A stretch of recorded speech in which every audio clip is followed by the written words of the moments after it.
Breaking news చూస్తున్నాము. China America మధ్య కొన్ని నెలలుగా జరుగుతున్న వాణిజ్య ఉద్రిక్తలు ఇప్పుడు సద్దుమణుగుతున్నాయి. అయితే మలేషియాలోని కౌలాలంపూర్ లో 2 రోజులుగా జరుగుతున్న ఈ కీలక చర్చల తర్వాత ఇరు దేశాలు ఒక ప్రాథమిక ఒప్పందంపై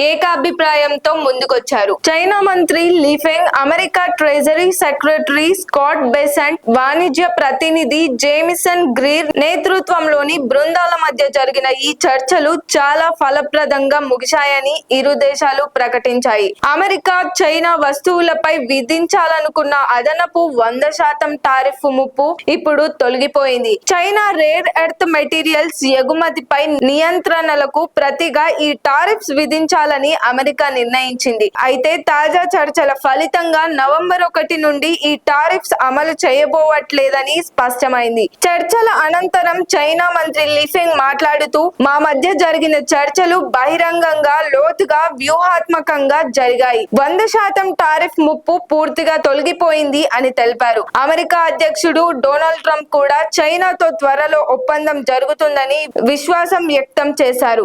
నిపుణుల అభిప్రాయం ప్రకారం ఈ ఒప్పందం ప్రపంచ వాణిజ్య ఉద్రిక్తలను తగ్గించి అంతర్జాతీయ ఆర్థిక వ్యవస్థలో కొత్త స్థిరత్వాన్ని తీసుకురాగలదని చెబుతున్నారు. ASEAN సమిట్ నేపథ్యంలో జరిగిన ఈ చర్చలు ప్రపంచ మార్కెట్లకు కూడా కొత్త ఉత్సాహాన్ని నింపనున్నాయి. మరిన్ని అప్డేట్స్ కోసం చూస్తూనే ఉండండి RLR టీవీ. వీడియో నచ్చితే లైక్ చేయండి, షేర్ చేయండి, సబ్స్క్రైబ్ చేయండి.